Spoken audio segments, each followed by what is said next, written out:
Hello बच्चों, आप सभी का एक बार फिर से स्वागत है हमारे channel easy way to study में। बच्चों, आज हम आपके लिए लेके आए हैं क्लास 8 की गणित विषय की वर्कशीट नंबर 17।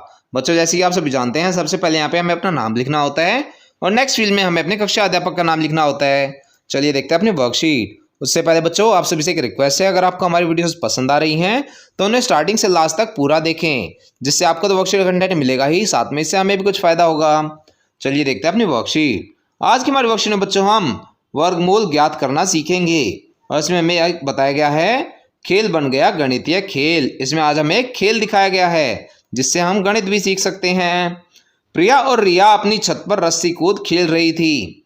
रिया ने कहा, दीदी आज हम एक नए तरीके से खेलेंगे। फिर उसने बताया, आप एक बार रस्सी कूदना, उसके बाद मैं आपसे 2 ज़्यादा यानी 1 जमा 2 बराबर 3 बार रस्सी कूदूंगी। फिर आप मुझसे 2 ज़्यादा यानी 3 जमा 2 5 बार रस्सी कूदना। फिर मैं आपसे 2 ज़्यादा यानी 5 जमा 2 7 बार रस्सी कूदूंगी। जो भी थक कर रस्सी नहीं कूद पाएगा वह हार जाएगा। प्रिया मान गई और आखिर में प्रिया के 21 बार कूदने के बाद जब रिया को 23 बार कूदना था तो वह सिर्फ 11 बार कूद कर ही थक कर बैठ गई और कहने लगी, दीदी आप जीत गए। क्यों ना हम यह जोड़े कि हम दोनों ने कुल कितनी बार कूदा। प्रिया ने कहा, हाँ जोड़ लो। प्रिया ने कहा, दीदी जरा ध्यान से देखो। यहाँ बच्चों हमें एक तालिका दी गई है जिसमें हमें बताया गया पहले तो दोनों की कूद लगाने की गणना।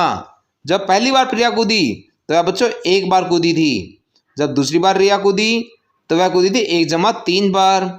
जब तीसरी बार प्रिया कूदी तो वह कूदी 1 जमा 3 जमा 5 बार। चौथी बार जब रिया कूदी वह कूदी 1 जमा 3 जमा 5 जमा 7 बार कुल मिलाकर। उसके बाद 5वीं बार जब रिया कूदी तो उसके कुल हो चुके थे 1 जमा 3 जमा 5 जमा 7 जमा 9। यह बच्चों यहाँ पे दिखाया गया कि वह कुल कितना कूद चुके थे अभी तक। इसके बाद बच्चों यहाँ पे कुल जोड़ दिखाया गया है इनका। आप देखेंगे तो यह नंबर्स दूसरे नंबर्स का स्क्वायर हैं, यानी एक आपका 1 का स्क्वायर, 4 जो जोड़ आया था वह था आपका 2 का स्क्वायर, 9 जो आया था वह था 3 का वर्ग, 16 जो आया था वह 4 का वर्ग था, 25 5 का वर्ग। इसी प्रकार बच्चों जब आप आगे देखेंगे तो 11वीं बार जब कूदे वह उनका कुल जोड़ था तब तक 121 और वह था 11 का स्क्वायर। इसी प्रकार जब रिया 10वीं बार कूदी थी तो उसका कुल जोड़ था तब तक 100 और वह था 10 का स्क्वायर। अब यहाँ बताएगा बच्चों एक स्क्वायर क्या है। आप यहाँ पे ध्यान देंगे तो एक स्क्वायर है प्रथम विषम संख्याओं का योग। 2 स्क्वायर क्या है बच्चों, 2 स्क्वायर आप देखेंगे तो वह है प्रथम 2 विषम संख्याओं का योग। इसी प्रकार 3 स्क्वायर है प्रथम 3 विषम संख्याओं का योग।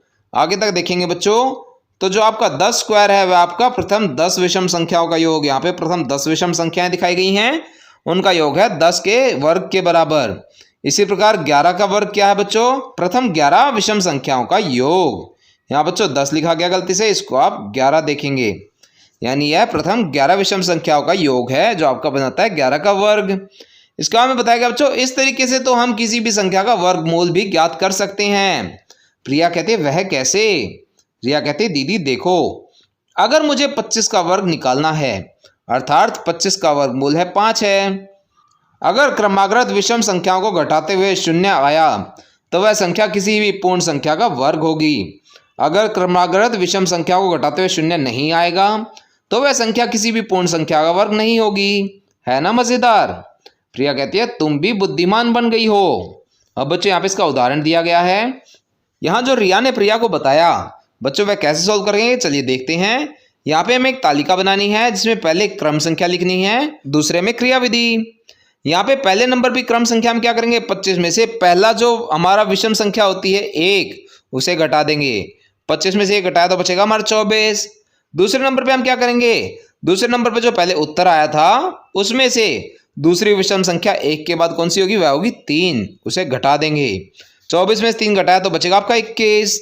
तीसरे नंबर क्या करेंगे, जो पहले उत्तर आया था उसमें से तीसरी विषम संख्या उसे घटा देंगे। तीसरी विषम संख्या होती है 5, 21 में से 5 घटाया बचे 16।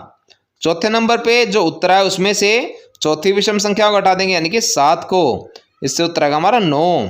पांचवें नंबर पे हमने क्या किया, जो उत्तर आया था उसमें से हमने 5वीं विषम संख्या यानी कि 9 को घटा दिया। अब बच्चों 9 में से जब हमने 9 को घटाया तो उसका उत्तर आया 0। अब बच्चों जैसे ही 0 आता है उससे हमें पता चल जाता है कि वह एक पूर्ण संख्या का वर्ग है।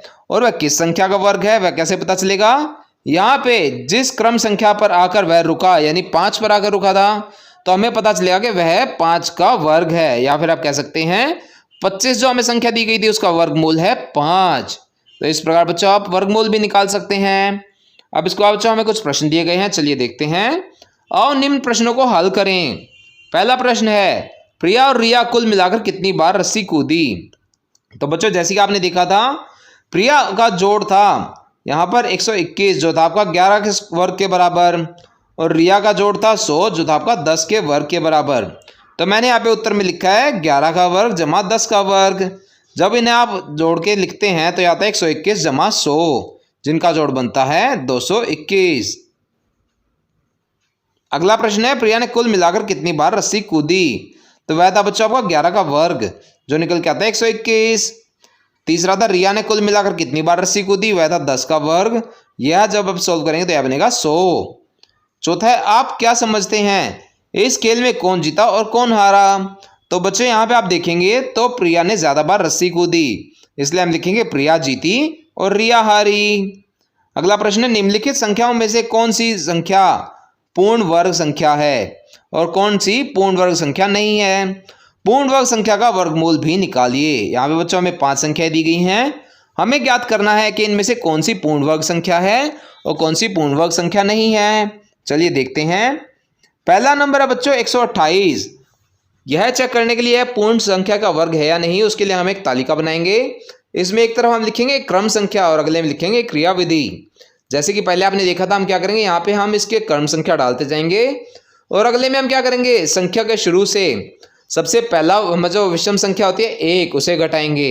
128 में से 1 घटाया बचेगा 127। अब बच्चों जो है उत्तर आया 127। इसमें से हम अगली वर्ग संख्या यानी कि 3 को घटाएंगे, आएगा 124। अब 124 में से हम क्या करेंगे, उससे अगली वर्ग संख्या है 5 उसे घटाएंगे, आएगा आपका 119। इसी प्रकार बच्चों हम आगे चलते जाएंगे। 119 में से 7 घटाएंगे, फिर 112 में से 9, 103 में से 11, 92 में से 13, 79 में से 15, 64 में से 17, 47 में से 19, 28 में से 21। बच्चों जब आप 28 में से 21 घटाएंगे तो इसका उत्तर बचेगा आपका 7, और अगली विषम संख्या हमारी 23। अब हम 7 में से 23 को तो घटा नहीं सकते, यानी इसका यहाँ पे रिमाइंडर बच गया 7, यानी इसका उत्तर यहाँ पे लास्ट में 0 नहीं आया जब इसको घटाते गए। तो यहाँ पे हम लिख सकते हैं नंबर एक पूर्ण वर्ग नहीं है, क्योंकि लगातार विषम संख्या घटाकर हमें 0 नहीं मिलता है। चलिए अगला संख्या देखते हैं। अगली संख्या बच्चों 289। इसमें हम बच्चों इसी प्रकार की क्रियाविधि करेंगे। सबसे पहले इसमें से पहली विषम संख्या घटाएंगे तो इसका उत्तर आएगा 288। अब 288 में से 3 यानी अगली विषम संख्या घटाएंगे, इसका उत्तर आएगा 285। आगे चलते चलते 285 में से 5 घटाएंगे, फिर 280 में से 7, 273 में से 9, 264 में से 11, 253 में से 13, इसके बाद 240 में से 15, 225 में से 17, 208 में से 19, 189 में से 21, 168 में से 23, 145 में से 25, 120 में से 27, 93 में से 29, 64 में से 31। इसके बाद हमारा उत्तर आएगा बच्चों 33। 33 में से हम अगली विषम संख्या यानी 33 को घटाएंगे। जब आप 33 में से 33 को घटाएंगे तो बच्चों इसका उत्तर आएगा 0, और जय 0 आया हमें पता चल गया कि यह एक पूर्ण वर्ग संख्या है। और किस चीज का वर्ग है वह कैसे पता चलेगा, यहाँ पे हम देखेंगे क्रम संख्या कितनी बार आई है भैया 17वें नंबर पर, यानी यह जो नंबर दिया गया था यह 17 का पूर्ण वर्ग है। इसके नीचे हम लिखेंगे नंबर एक पूर्ण वर्ग है, क्योंकि लगातार विषम संख्या घटाकर हमें 0 मिल रहा है। बच्चों 289 का वर्गमूल क्या होगा वह हम लिखेंगे, 289 का वर्गमूल होगा 17। 17 हमारा कैसे यहाँ पे कौन सी क्रम संख्या पे आके रुका उसके हिसाब से हमें पता चला है, तो यानी 289 का वर्गमूल है 17। आगे चलते हैं। अगली संख्या बच्चों 144। 144 के लिए भी हम ऐसे ही करेंगे। 144 में से पहले हम विषम संख्या घटाएंगे तो उसका उत्तर आएगा 143। 143 में से अगली विषम संख्या घटाएंगे, उत्तर आएगा आपका 140। इसी प्रकार 140 में से 5 को घटाएंगे तो 135 में से 7 को, 128 में से 9, 119 में से 11, 108 में से 13, 95 में से 15। आगे चलते चलते 80 में से 17, 63 में से 19, 44 में से 21 और 23 में से 23। बच्चों जब आप 23 में से 23 को घटाएंगे तो इसका उत्तर आएगा 0। 0 आते ही हमें पता चल जाता है कि यह एक पूर्ण वर्ग है, क्योंकि लगातार विषम संख्या घटाकर हमें 0 मिल रहा है। अब बच्चों इसका वर्गमूल क्या होगा वह हम देखेंगे क्रम संख्या में कितने पर आकर रुका है, वह आकर रुका है 12 पर। तो हम लिखेंगे 144 का वर्गमूल है 12। अगली संख्या देखते हैं। अगली संख्या बच्चों 153। 153 में से पहले हम 1 घटाएंगे, फिर 3, फिर 5, फिर 7, यानी जो इसका उत्तर आता जाएगा उसमें से हम अगली विषम संख्या घटाते जाएंगे। 137 में से 9, 128 में से 11, 117 में से 13, 104 में से 15, 89 में से 17, 72 में से 19, 53 में से 21 और 32 में से 23। बच्चों आप 32 में से 23 घटाएंगे तो इसका उत्तर बचेगा 9 और अगली विषम संख्या हमारी 25। अब बच्चों 9 में से 25 को तो घटा नहीं सकते, तो यानी हमारा आखिरी उत्तर 9 आया है जो शून्य नहीं है। तो इसका उत्तर हम लिखेंगे नंबर एक पूर्ण वर्ग नहीं है, क्योंकि लगातार विषम संख्या घटाकर हमें शून्य नहीं मिलता है। आगे चलते हैं। बच्चों हमें अगली संख्या दी गई 77। 77 में से बच्चों हम क्या करेंगे, सबसे पहली विषम संख्या घटाएंगे, उससे उत्तर आपका 76। अब बच्चों 76 में से हमें 3 घटाना था, यहाँ पे हमारी गलती से 2 घट गया है, तो इसलिए हमने यहाँ पे काट के इसको साइड में सॉल्व किया है। अब हम क्या करेंगे, 76 जो हमारा उत्तर आता है उसमें से हम अगली विषम संख्या यानी 3 को घटाएंगे। 3 को घटाएंगे तो उत्तर आएगा 73। 73 में से अगली विषम संख्या 5 घटाएंगे तो उत्तर आएगा 68। 68 में 7 घटाएंगे जिससे आपका उत्तर आएगा 61। और 61 में से हम घटाएंगे 9 घटाते आपका उत्तर आएगा 52। 52 में से 11 घटाएंगे आपका उत्तर आएगा 41। 41 में से 13 घटाएंगे उत्तर आएगा 28। 28 में से 15 घटाएंगे उत्तर आएगा आपका 13।